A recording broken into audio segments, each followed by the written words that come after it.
परिवर्तन संसार का नियम है।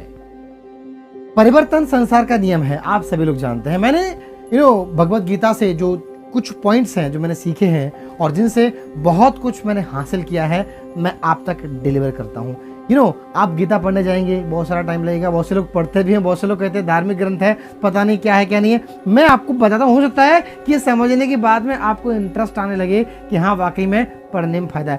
परिवर्तन संसार का नियम है, भगवत गीता की बात है। भगवान श्री कृष्ण कहते हैं कि परिवर्तन संसार का नियम है। तो हर परिवर्तन को, हर चेंज को आपको एक्सेप्ट करना है। जो भी जिंदगी में चेंज आए आप एक्सेप्ट कर लो। जो भी जिंदगी में चेंज आए आप एक्सेप्ट कर लो। मकान बन गया एक्सेप्ट कर लो, बिल्डिंग बन गई एक्सेप्ट कर लो, कुछ बदलाव आ गया एक्सेप्ट कर लो, बाढ़ आ गया एक्सेप्ट कर लो, सुनामी आ गया एक्सेप्ट कर लो। आपको हर चीज को एक्सेप्ट करना है। ये नेचर, ये प्रकृति बार बार चेंजेस लेके आएगी, बार बार चेंजेस लेके आएगी। आपको हर चैलेंज को सिर्फ आपको एक्सेप्ट करना है। परिवर्तन इस संसार का नियम है। और सबसे बड़ी बात, अब मैं आपको सेकंड पॉइंट की बात करूंगा, वो ये है कि आपको सबसे पहले खुद की असलियत को पहचानना है। खुद की असलियत को क्यों पहचानना है? आपको अभी आपका पर्पस नहीं पता। एक्चुअली आप क्यों जी रहे हैं, इसका पर्पस क्या है, आपका मकसद क्या है, आप क्या बनना चाहते हैं, आप क्या करना चाहते हैं, ऐसा कुछ भी आपको पता नहीं है। और जब तक आपको आपके बारे में असलियत नहीं पता होगा, you don't know true about yourself, तब तक आप कुछ नहीं कर पाएंगे। तो सबसे पहले आप जानिए आप कौन हैं, आप क्या हैं, आप क्या करना चाहते हैं, किस फील्ड में जाना चाहते हैं। तो उसके हिसाब से आपको फिर नॉलेज लेना शुरू करना पड़ेगा। फिलहाल अगर आपको नहीं पता है तो पता करना शुरू कीजिए कि आप कौन हैं, आप क्या करना चाहते हैं, किस फील्ड में आप जाना चाहते हैं। क्योंकि ऐसा आप जान पाएंगे तो आप सफलता की सही राह पर हैं। और इसके बाद में मैं आपको तीसरा पॉइंट बताना चाहूँगा, और वो थर्ड पॉइंट ये है कि आपको फोकस करना है कर्मा पर। Always focus on your Karma, not on the results. आपके जो कर्म है, आपके जो एक्शंस हैं, आपके जो कर्म है, उन पर फोकस कीजिए। और कई महान व्यक्तियों ने आपको बताया होगा, शायद आपने देखा हो कि आप जिस पर फोकस, बिंद्रा साहब कहते हैं कि आप प्रॉब्लम पर ध्यान देंगे तो प्रॉब्लम बड़ी हो जाएगी, और सॉल्यूशन पर ध्यान देंगे तो सॉल्यूशन बड़ा हो जाएगा। बिंद्रा साहब बार बार चिल्ला कह रहे हैं, आपसे समझा रहे हैं आपको। तो मैं आपको बताना चाहूंगा ये चीज वहीं से आई हुई है, गीता से आई हुई है चीज, और साफ साफ लिखा हो। तो आपको फोकस करना है कर्मा पर। कर्मा से क्या होगा? रिजल्ट। यदि आपने फोकस किया रिजल्ट पर, कर्म किया ही नहीं, तो क्या लगता है आपको रिजल्ट कैसा आएगा? आपने रिजल्ट पर फोकस किया, कर्म नहीं किया, कर्म आपका जीरो है।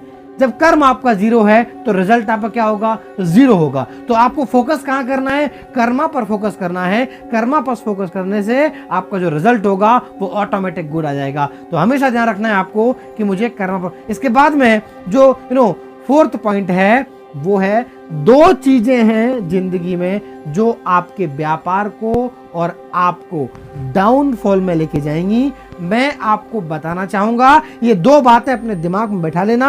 आप व्यापार करते हो या आप कुछ भी करते हो, ये दो चीजें अगर आपके दिमाग में आ गई, आपके व्यापार का पतन हो जाएगा, सर्वनाश हो जाएगा, सत्यानाश हो जाएगा। वो क्या है ये समझते हैं। पहली चीज है ग्रीड, ग्रीड यानी कि लालच, और दूसरी चीज है एंगर, एंगर यानी गुस्सा। लालच इतनी बुरी बला है, ये जब आपके पास पैसा आना शुरू होगा तो आपको लगेगा कि इस पैसे को मैं हाई इन्वेस्टमेंट में करके डबल कर लूं, ट्रिपल कर लूं, 4 टाइम कर लूं। ये लालच आपको हमेशा मरवाते जाएगा। आपको इस पर कंट्रोल करना है। लालच पर कंट्रोल नहीं किया आपने हर जगह लालच ले लिया कि नहीं कोई दिक्कत नहीं है, मैं करते जाऊं, तो आपको एक दिन बहुत बड़ी कीमत चुकानी पड़ेगी। और मैं जानता हूं बहुत से लोगों के सामने ऐसे रिजल्ट आए भी होंगे कि कई लोगों ने बड़े लेवल पर पहुंचने के बाद लालच करना शुरू किया है और उस लालच ने उनको मरवा दिया। दूसरा एंगर यानी क्रोध।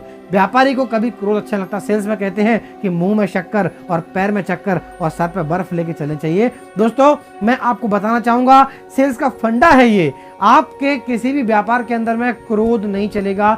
जब आप क्रोध करोगे उसमें एक ही व्यक्ति का नुकसान होगा और वो होंगे आप खुद। तो आप ये बात सोच लीजिए कि आपको आपका खुद का नुकसान करना है या फायदा करना। मैं जानता हूँ फायदा करना चाहते हैं, तो मैं आपसे पूछना भी चाहता हूँ आप क्यों गुस्सा करते हैं। मैं मानता हूँ ये क्रोध आपको आएगा, आपको वहां पर कंट्रोल करना है। एक ही बात करना है कि मिस्टर ओझा सिखाते हैं, ओझा साहब बोलते हैं कि गुस्सा नहीं करना है, मतलब गुस्सा नहीं करना। अगर दो चीजें आपने की तो आपका पतन 100% निश्चित है। इसके बाद में लास्ट चीज मैं आपको बताना चाहूँगा गीता की, और वो है यदि आप एक अच्छे व्यापार कर रहे हैं, या आप किसी भी अच्छे काम की शुरुआत कर रहे हैं या करना चाहते हैं, आप एक अच्छे स्टूडेंट हैं, तो भी आपको 5वीं चीज है मेडिटेशन, क्योंकि मेडिटेशन आपको ब्रह्मांड की शक्तियों से जोड़ता है, और जब जब आप ब्रह्मांड की शक्तियों से, ईश्वरीय शक्तियों से, आप अनंत शक्तियों से जुड़े रहते हैं, तो आपके अंदर एक पावर का निर्माण होता है, और वो जो पावर होती है वो पावर आपको ऊपर लेवल पे लेके जाती है। वही पावर होती है जो आपके अंदर जोश, जुनून, पैशन, जील,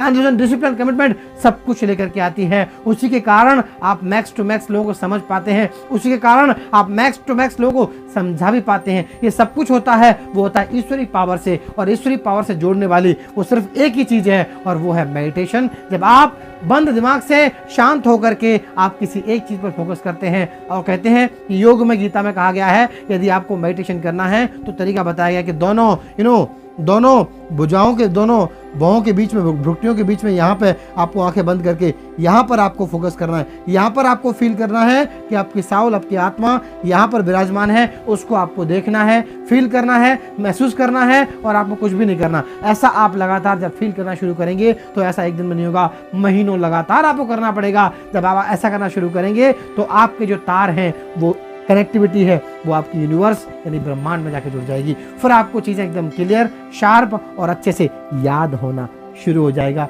ठीक मेरी तरह। मैं मिलता हूं अगले वीडियो में। यदि आपको ये वीडियो अच्छी लगी है, वीडियो को लाइक कीजिए, शेयर कीजिए और सब्सक्राइब कीजिए। मैं मिलता हूं अगले वीडियो में। Thank you very much.